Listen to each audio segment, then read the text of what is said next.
Thanks so much for joining us. This is the beginning of January 2023. And as we start the new year, like always, we know that it's a great time to look back on what worked well last year, what we liked last year, and then let's make sure that we are planning for the outcomes we want this year. Now, for many of the folks here today, you have perhaps worked with me on a different program. We know each other personally, professionally, and I am just delighted that you are here with us today as we start our strategic planning and as we start moving forward to the next big year. So some of the resources, I'm always one of those people right at the beginning. I want to know I'm going to get good stuff. I want to know what it is you're going to give me. So these are the resources we have for this particular masterclass series. This is a series of 3. This first one is strategic planning. The second one is on productivity. The third one is on sales and coaching your team for sales. So if that's of interest to you, that might be something you want to pay attention to. The resources we're going to talk about today are these 5, and you will also be able to there's a site to go get this on, and then there's a way to just do it from your phone, which is where a lot of you might find it most convenient. So we're going to talk about my 23 for 2023. Every year in December, I come out with my 2023 for 2023. Last year it was 22 for 2022. If this was 1997, it would not happen because I do not have 97 insights for the next year.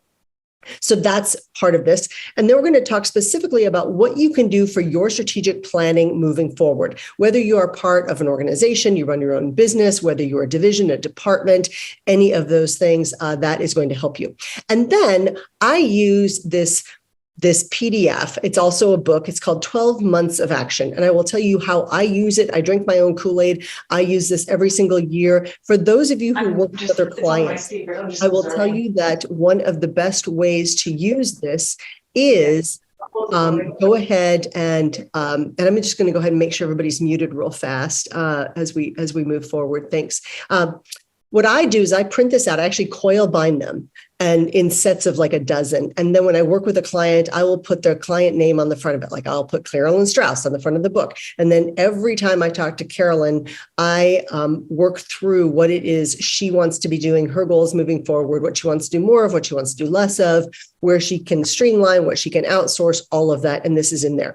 And then I'll also show you how I'm using the one page in here at the end of every month. There's 31 monthly tasks or action items, what you can do for that. And I'm going to show you kind of a cool thing I'm doing with that. Some of you also kind of just need to refresh your overall business plan. And if you're one of those people, this is a full fill in the blank business plan over on the far right-hand side. It's about 12, 15 pages, and you can download that, fill in the blank, and craft yourself a very nice business plan. But also at the bottom, there's the 5-minute business plan. As many of you know, I have a series of 5-minute plans, and they are designed to be solutions for everyday challenges that many of us have. And I'm going to show you what those are. I've got about 80 of them. The best 60 or so are in a book called Better in 52 Weeks, and you're going to get an assortment of those today. So let's get started. So here's the 23 for 2023. A few things that I want to highlight. You're going to get this as a handout, and we don't have time to go over all of it, but you can take a look at this. What do businesses need to be looking at moving into the future? So a few things. Y'all know I'm an economist. The economic forces are strong, they are powerful, and they're kind of depressing right now. The stock market ended its worst year since 2008 this year. We've got inflation at an all-time high. Interest rates are going to continue to increase next year. We're going to continue to have to pay our folks more money because, well, the cost of everything has gone up. Supply chain delays are going to continue as China is just starting to open up, and those goods and services are going into the ports of Long Beach and Los Angeles. That's 40% of everything that comes into the United States. The second busiest port in the U.S. is New York. The third is Savannah, Georgia. Close on its heels is Charleston, South Carolina. And they are gunning for Savannah, Georgia. So federal tax increases are going to happen. Also, state taxes are going to happen. Here's why. The whole COVID mess. In just the year 2021, the federal government spent $32,000 per person on COVID-related issues in whatever form that looked like. That's expensive. So that's going to be an issue. For small businesses, you have to remember, folks, that we are going to continue to get cyber hacking and cyber issues as we move forward. Now, here's what a lot of people don't realize. Small businesses are just as likely to get hit as big ones. A lot of small businesses say, oh, I'm so small, nobody cares about. That's not true. They know that you probably don't have all the protocols. You probably don't have the big fancy schmancy company behind you for cybersecurity issues and ransomware.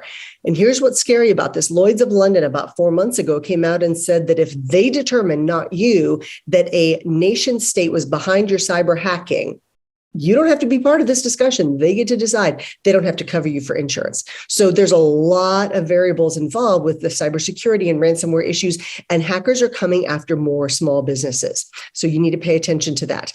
Employees are continuing to look for better grass elsewhere. And as Carolyn knows, in Colorado, we talk about better grass. We're talking about something completely different. This is people thinking that the job is simply better somewhere else. So we're going to see continued employee transitions. We're going to see some employees believing that they need those higher wages. We're going to see a shift in this. As more and more companies start to lay people off, fewer people will be job hopping and looking for those other jobs. And employees are becoming more myopic. Again, when people are stressed out, and the folks in New Jersey might remember this, when people are stressed out, we get very myopic. We focus inwardly and we don't focus externally because we're trying to protect the things that are most important to us. So what do we as leaders and business owners need to be paying attention to? Well, we need to pay attention to profits and losses. And if you need help with that, I have a free downloadable sheet for that you can grab. We know that employee attention spans are shorter, so direct your attention in shorter, more succinct communications and blurbs and blasts, and do it more often. Recognize that some employees do have two full-time jobs, and that's one of the reasons you can't get hold of them when you need them. And reiterate that it's more than just the salary that they're taking home, that they actually cost your organization. I was working with a physicians group, and they said, well, we don't make enough money. I said, how much do you think the organization's actually paying for you in terms of all your insurance, your E&O, your healthcare, your dental, your retirement fund, and all of your overtime? And they had no idea that there's a good 35% chunk out there that they are actually being compensated for that they just didn't realize they had. And so organizations can increase their competitive advantage when they understand that there are opportunities in the crisis, that we need to pay attention to our core values, and we have to help our people adjust to changes. And then as individuals, we have to stay ahead of the curve. So again, just some highlights from that. Now, some of you have seen this before. This is my strategic planning model. And that is, what is our big picture? What is our big purpose? What are our big plans? And what are the people involved? And who are the people involved we need to make things better? So it's the what, the why, the steps, and then the who. That's what this looks like. So when we think about this, it is what specifically I want us to think about, what are our customer needs and our company's benefits, and how are we different and better than everybody else? And then if we have those goals in place and we're clear on those goals, are we effectively communicating those to the people around us? And then what people do we need on our team to make this happen? And that's a download for you. So let's get to 10 ways to start the new year off right. It's a new year. Everybody's motivated. I don't know about you, but if you did not get up and go to the gym and drink 100 ounces of water and eat kale, apparently we're already behind the ball. I don't even know, because it's the 2nd of January. But this is the new year, and it's a great time to look at where we want to go. So number one, of course, is to set those clear goals. And this is a great time to do it. The slate is clean. If you need help with this is the 5-minute vision plan. Again, all of the 5-minute plans are modeled something like this. They are one page. They're designed to get you in the right direction and solve problems that you might have specifically today. So of course, we start a vision plan with, what do we actually do? What is our mission? The difference between a mission and a vision is, the mission is what we do. We play baseball. The vision is, we're going to the World Series. That's the difference. That vision needs to be compelling and big and a little bit scary. So think about who we serve now, and then think about who we're going to serve in the future. 3 years, 5 years, 10 years, 20 years. And then what major changes will we see moving into the future? Because we're not finished with crises, challenges, and changes. The world is continuing to evolve and it's going faster than ever. And we're going to have new challenges and new changes and new crises that we have to face. So what is going to change in our industry, in our world? And how does this change our purpose and who we serve? And then what legacy do we want to leave? When we think about, wow, Terry Hayes had that chamber in Tri-Lakes, and man, she put that area on the map. What do we want to be known for? Specifically, if there were no constraints, what would we do? And then from that, we craft our vision moving forward. So let's take some time to think about what we want to achieve in the coming year and then set those very specific and measurable goals. For many people, they say, well, Mary, I've got goals. I just don't know how to achieve them. Oh, we have a 5-minute plan for that. This is the 5-minute goal setting plan. So let's say, for example, you might be like me, and we're gonna really this year, we're gonna lose those 10 pounds we've been trying to lose for the past, 4 or 5 decades. So our goal might be lose 10 pounds by the 1st of March. It's good to have that completion date. So then it's, I will remove 10 pounds of fat weight from my body by the 1st of March. I'm just using this as an example because it's a common New Year's resolutions. So what are the obstacles? Map out whatever the obstacles are for you to getting to that goal. Because if you don't address the obstacles ahead of time, you won't have a system, a process, or a mechanism in place to overcome what that challenge is. And then when you're faced with that challenge or that obstacle, it's Mount Everest instead of just being a speed bump. So think about the obstacle. Okay, so we're going to lose weight.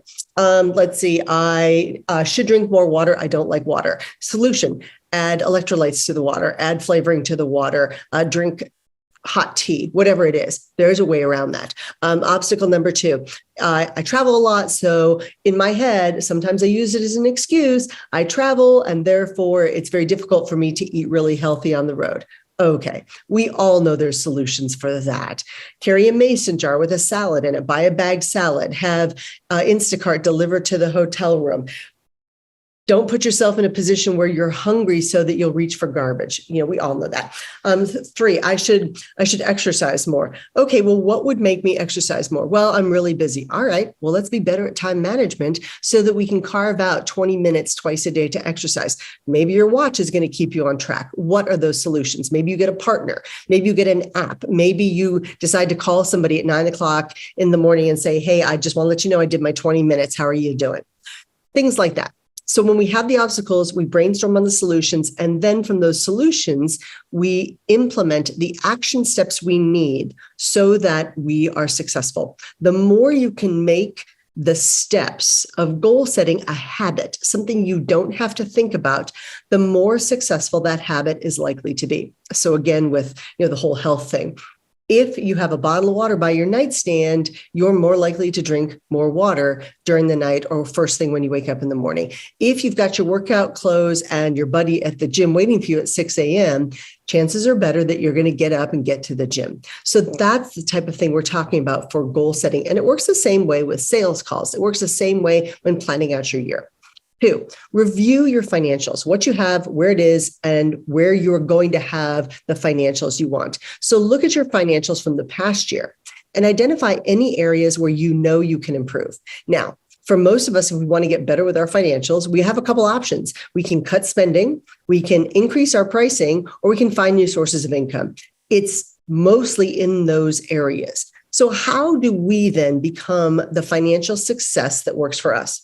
Here are some of the profits and loss statements that I use. These are on my website. I'm going to give you a couple different places to go for resources today. This is my profit and loss statement, and this is a great way to start the year of your revenues, on what other sales are, salary expenses, payrolls, outside things. This is a whole Excel spreadsheet. It does all the math for you. So you just start in January and fill in the blanks, and that will do the math for you. If you need a monthly budget for, say, your home, this is an issue for a lot of people. This is also an interactive budget sheet. I was doing things like this for my young military officers, and they said, well, just put it in a place where we can always find it. So that's why it's on the website where it is right now. And it maps out the things that you might be using often. And you can also change these categories to reflect what it is most important to you. And again, it does all the math. So a lot of people plan but then they don't actually pay attention to what their actual monthly budget expenditures are. So this asks you to pay attention to what the actual is, and then you can not be so surprised at the difference. And the more you do it, the more your actual will line up with your plan, and then that difference will ultimately become zero or a negative number, which is great. So here's where you're going to get this. This is productiveleaders.com. This is the first set of resources, productiveleaders.com/free-resources. And here you'll find, I got excited one year and I created a list of lists. I know.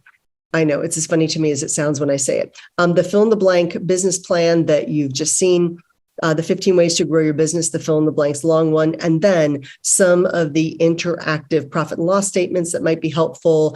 Again, there's the entrepreneur's budget, there's the personal budget, there's my second lieutenant and ensign budget as well, and a few other things there. So that's where you're going to go get that.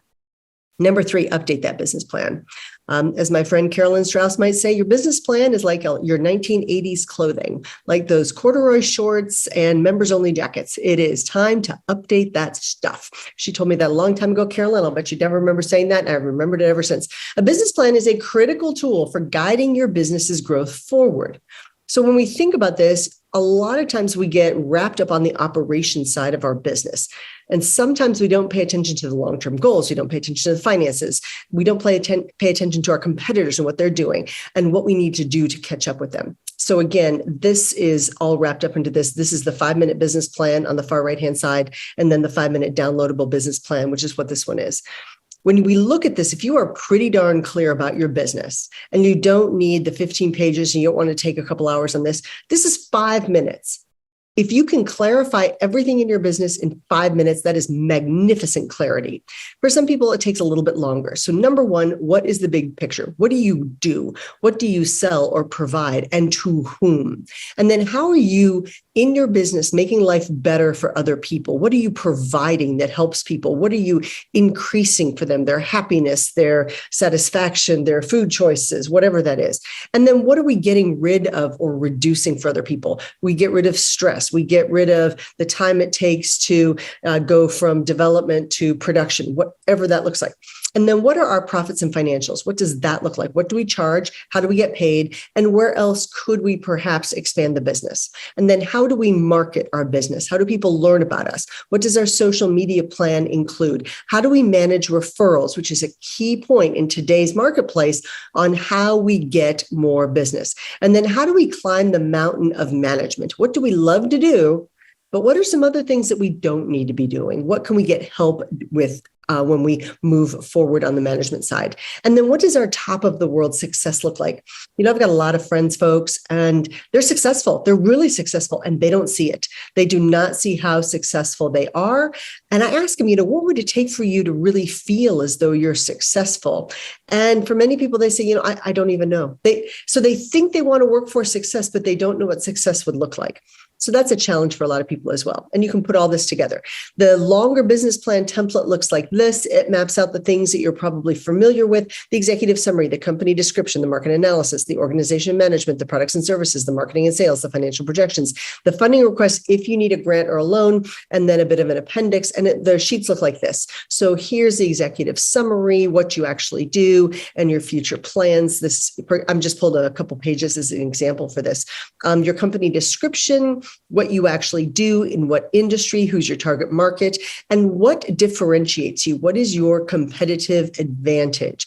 You might have a different expertise. Your location might be more prime. Your pricing might be terrific. Your market might be so small, but you're the only ones in that market. And then that market analysis. When you go to spend the resources on capturing that market, what does that look like? What kind of industry information do you need? Who are your competitors? What is your target market specifically? Not, everybody needs my motivational product. That's not really true. Very specifically, who can best use this for you? And then what is my market share potential, and what are the barriers to entry? What is getting in the way? Do I need a license? Is there regulatory constraints that I need to be aware of? Are there big funding issues? Things like that. So number 4, network and build relationships. Folks, the world has never been more focused on networking and building relationships. People want to work with people they It's the BLT sandwich. They believe, like, and trust. People want to do business and they want to work with people they believe are going to do what they say they're going to do. They like them. They like their products. They like the personalities involved, and they trust them to get the job done. So building strong relationships are key to any business. And when some people say, Mary, I'm starting my business or I'm trying to grow my business, where should I focus? Most people say, focus on social media, or focus on advertisement, I tell people, focus on the relationships you have. Really focus on strengthening the interpersonal connections. Pay more attention to the people you are serving. Know them. Know what their kids like. Know their dogs' names. Know where they work, what's important to them. And then attend the events that help you get to know the people you serve. I know a lot of successful people, and frankly, during COVID, they kind of shut down. They used it as an opportunity, and I'm going to say it, an excuse to stay home, to not see other people, to not reach out, to not have meetings, and to ignore the professional organizations that can help them expand their network. And I'm a huge fan, Chambers of Commerce, folks, Chambers of Commerce. If you're not part of your Chamber of Commerce, please, please, please consider joining your local Chamber of Commerce. Go to the events, support your community. I'm a big fan. Number 5, focus on the marketing and branding. Yes, I know I just said relationships, and now we get to the marketing and branding, because you have to be clear on what it is your marketing and branding is doing for you so that they are supporting your business goals. And again, they need to be targeted very specifically to those audiences. Folks, I made all the mistakes in the beginning when I started a business. The good ones I made twice. The good mistakes I made more than once, because why wouldn't I? And spray and pray marketing was kind of a thing for a long time. We just threw stuff out and hope it landed somewhere. And that is not an effective way to engender yourself to your client base and your customers. It just doesn't work. So you might think about refreshing your website. I'm in the process of refreshing my website now. I hope to have a new one up next week. I need to be creating the marketing materials that will align with that new website. I'm very excited about that. I might launch a social media campaign as well that, again, is aligned to the goals I have for next year. And I want to make sure I'm very focused on what my clients are needing from me right now. And that is what I'm focused on. I was very recently at a meeting, and someone came in from the outside and took one look at a piece of marketing material that was at one of the vendor tables for the expo. And he said to the guy behind, people are set up at the tables and they've got the banners behind them and all this. And the guy walks up and goes, all you're telling me in your marketing and at your table is how great you are. I don't actually have any idea what you do for me.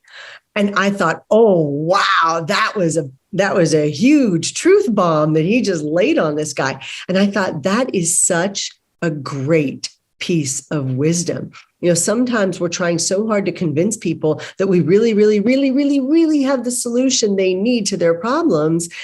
So we tell them how great we are, but then we don't actually convey how we're going to solve their problem or what we could actually do for them. So I thought that was a very impactful moment. So in case you need a marketing plan, here's a 5-minute plan for this. This is the 5-minute marketing plan, and it talks specifically about your ideal clients.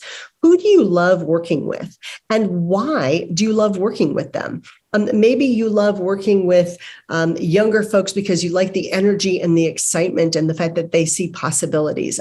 Maybe you love working in the IT space because you started out in that space. Maybe you want to be around people in the medical field because you maybe thought you were going to have a medical career. So figure out where you are best aligned to serve, and then figure out how to find them. And then how do you keep in touch with them in a way that works for them? Not in a way that's easy for you, but in a way that works for them. And so how do your top clients know you care about them? This is a question I ask because many of the people I consult say, we know a lot about our clients and we really, really care about them. I go, great. So you care about them. How do they know that? And they stop and they go, well, we think about them a lot. I'm like, okay. So how do they know you're thinking about them a lot? We're giving them a good quality product, and they question. Whenever you're ending a sentence and it kind of goes up at the end, it's more of a question than a statement. So how do we communicate with our clients, and do we do it enough? And would they say we communicate enough and in the right way? When I first moved to Colorado about 14 years ago, I needed the hardwood floors in my house refinished.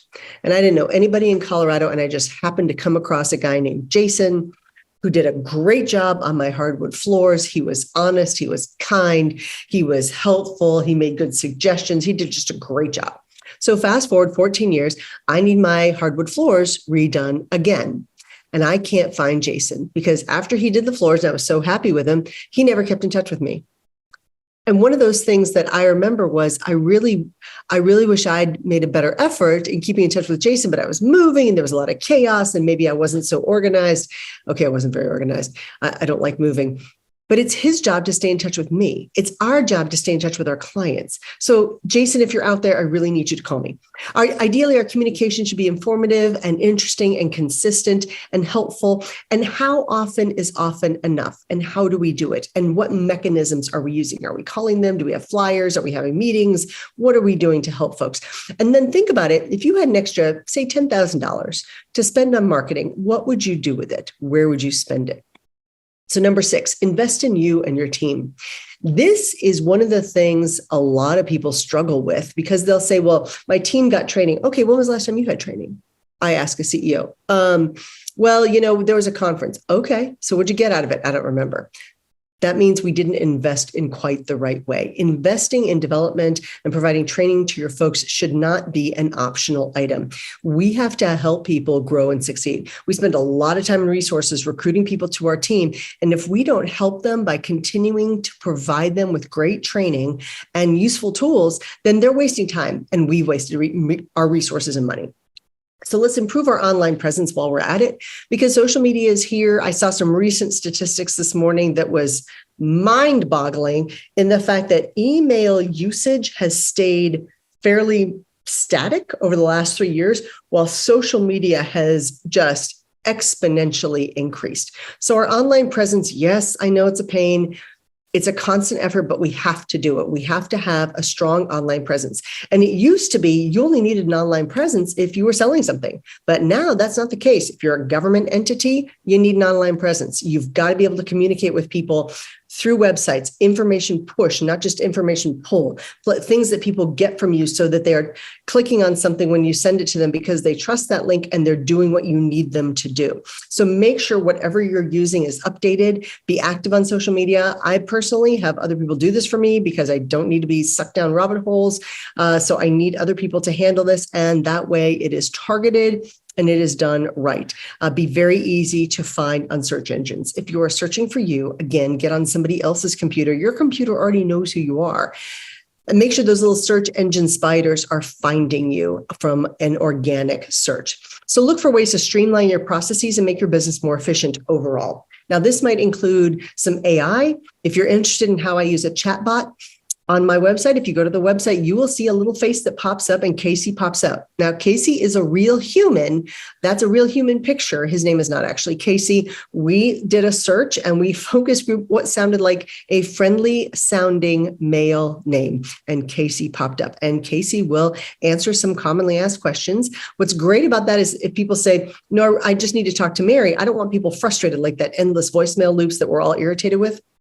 It's actually very easy for people to go, nope, I just want to talk to Mary. And then it automatically goes to my email and it pings me saying it's from my chat bot. So I actually respond faster to that than I might a normal email. So that's just an option. I also use a booking tool. There's nothing worse to me than going back and forth on a schedule. Hey, when are you free? When are you free? I don't know. Are you free on that time? Does 9:30 work? I don't know. What about 10:15? Drives me insane.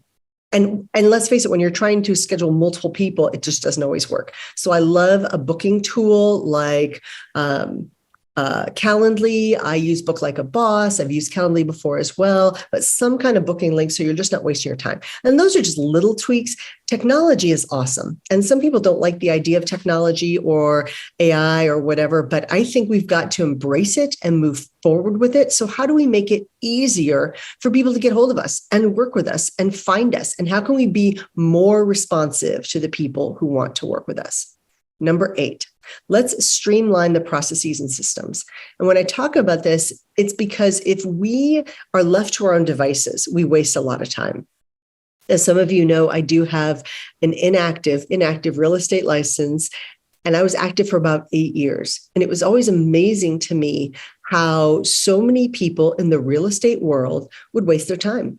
They would get up in the morning, they would have coffee, they would look at their email very quickly, find that nobody asked them a question about real estate. So they'd go on social media for an hour or two, and then they'd bounce back, and then they'd maybe go into the office and they'd maybe look at a couple listings. They'd maybe drive around a couple properties, and then they go home and say, gosh, real estate's really hard, and I don't know why I'm not getting any business. It's because they weren't doing anything to get the business. So when we want to streamline a process in a system, what we mean by that is put things in place so that you have a routine to where you don't have to think about, oh gosh, what am I going to do today to get business? You've already got that in place. So one of the tools I have is the new book. It's the Better in 52 Weeks book. This is a series of the 5-minute plans. One of the plans is on email management, for example.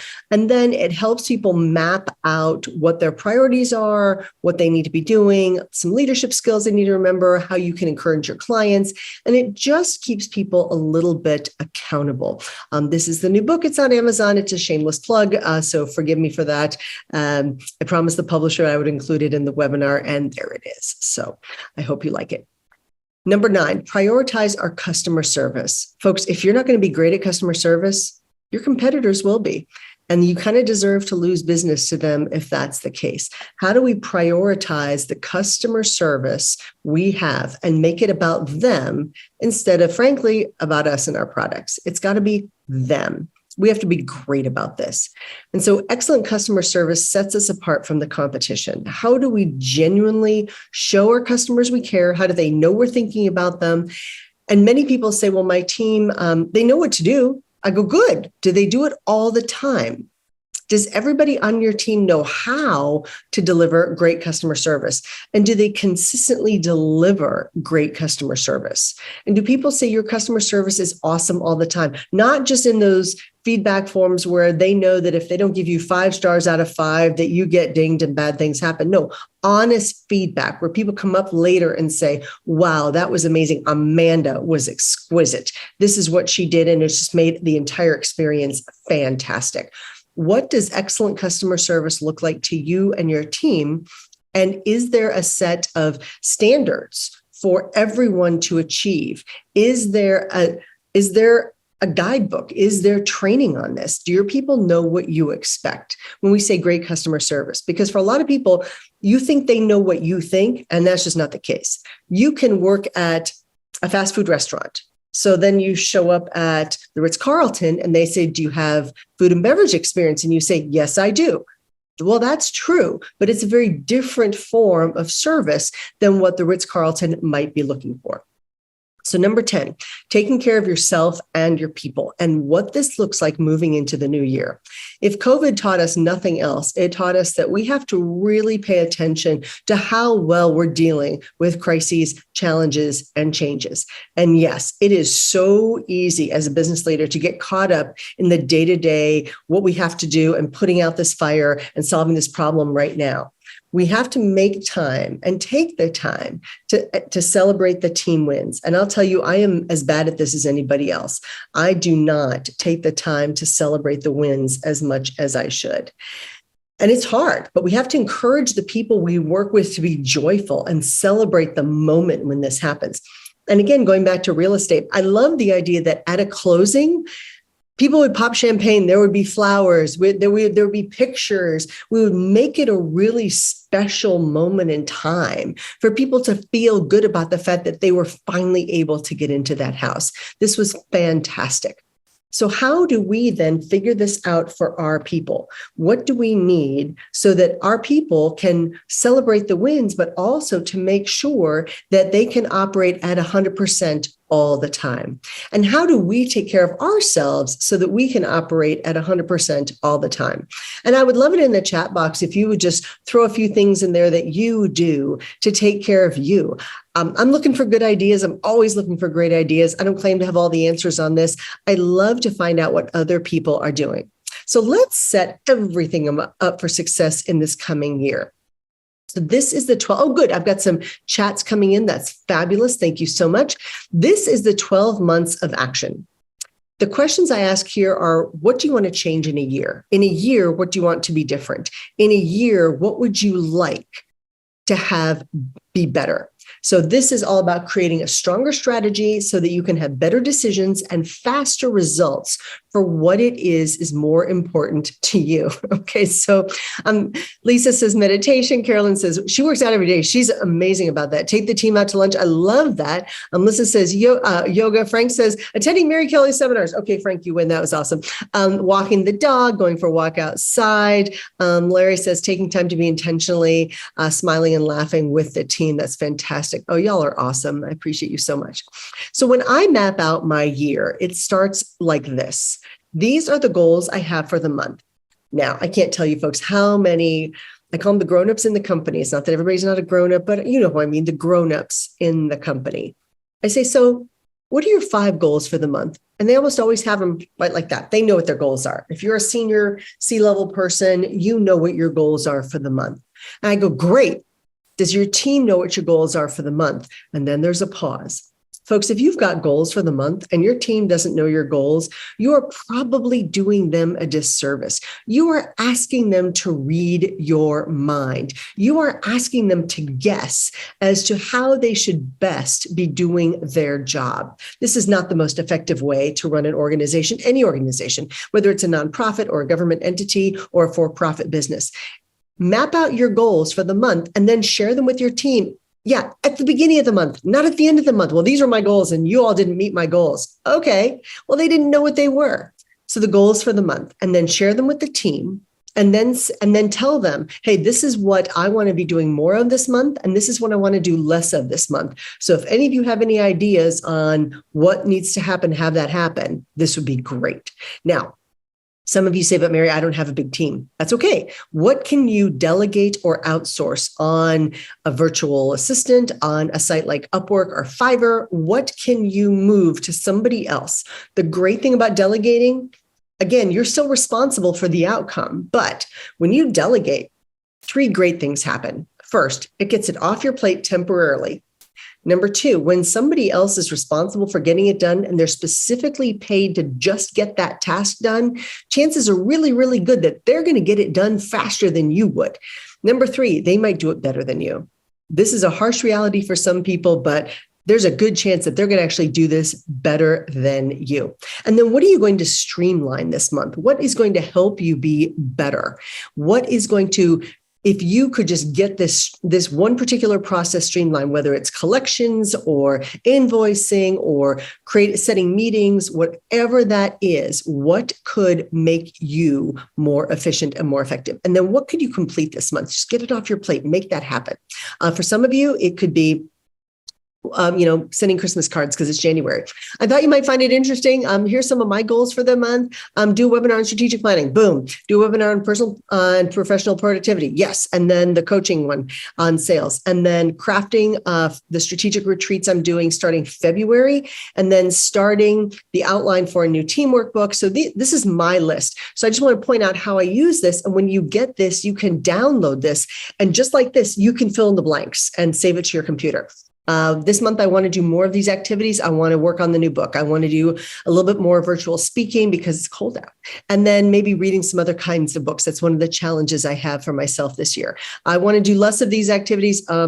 Eating food that's not good for me. Okay, I may have had donuts over the weekend, and I know that's not good for me. This month, I resolved to delegate and outsource, the social media things. Folks, if you ever see anything promotional on social media, I didn't do it. That's what I have my team to do.